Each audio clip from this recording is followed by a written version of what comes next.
Welcome back to One Comic Book a Day, where I remember to press on my microphone, and I'm dealing with a very playful dog with a tennis ball right next to me.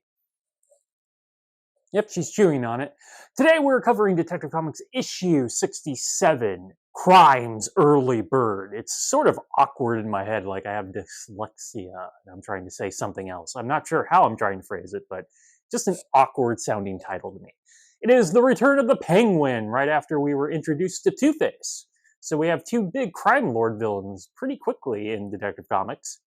This is a story where the Penguin uses birds he's trained to commit crimes, which is actually pretty fun, other than when you stop to think about it for a second. You shouldn't stop to think about something that's in a comic, especially written for children. But I just have to point out that how several of these crimes would work would have to be like assuming a lot of things on the rich people. Like, he has a parrot that can memorize a safe's combination. So for this to be useful, he would have to assume rich people are going to buy the parrot, and two, that they're going to store the parrot somewhere near the safe to watch this. Though it completely works out. He's mostly making people think the bird is sick, so they call him, and then he goes in and robs the place. So he doesn't really leave, and everybody knows him or by his sight. So the police officer who lets him go should know who the Penguin is. He's been arrested a few times in this comic already. I forgot to bring up that this is the first comic in this series I have done that has a sensitivity warning about, racist things happening in this comic. And I immediately went, well, what's so racist? Then there's the Asian caricature in the next page. And this isn't the first time Batman's had racist Asian caricatures, but there hasn't been a sensitivity warning. Hell, I just read a Superman comic yesterday that had a really bad portrayal of Native Americans.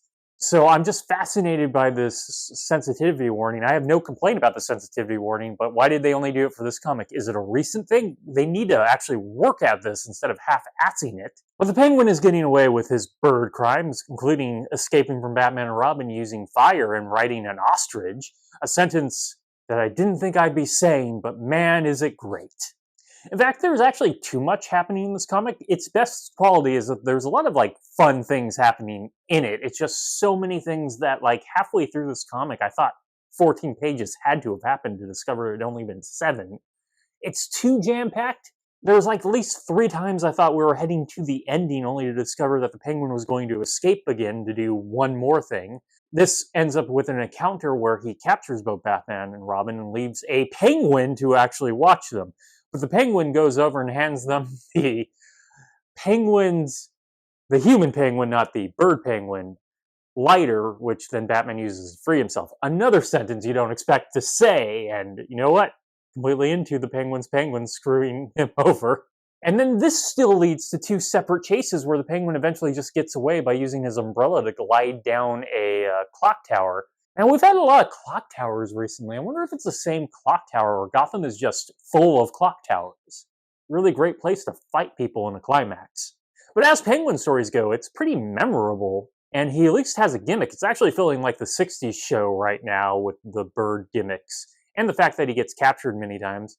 Though I guess the halfway point would have instead been the death trap. Here, the Penguin just runs away on an ostrich, which also would have been a great view for Burgess Meredith to do back in 1966. Okay, that is it from Detective Comics 67, Crime's Early Bird. If you enjoyed this video, please like and subscribe, hit the bell icon to get notification when new videos up. I do this Monday through Friday, but Mondays and Thursdays I cover a Superman story in either Action Comics or Superman. And please join me next time, same Bat Day, same comic book channel. Have a great day.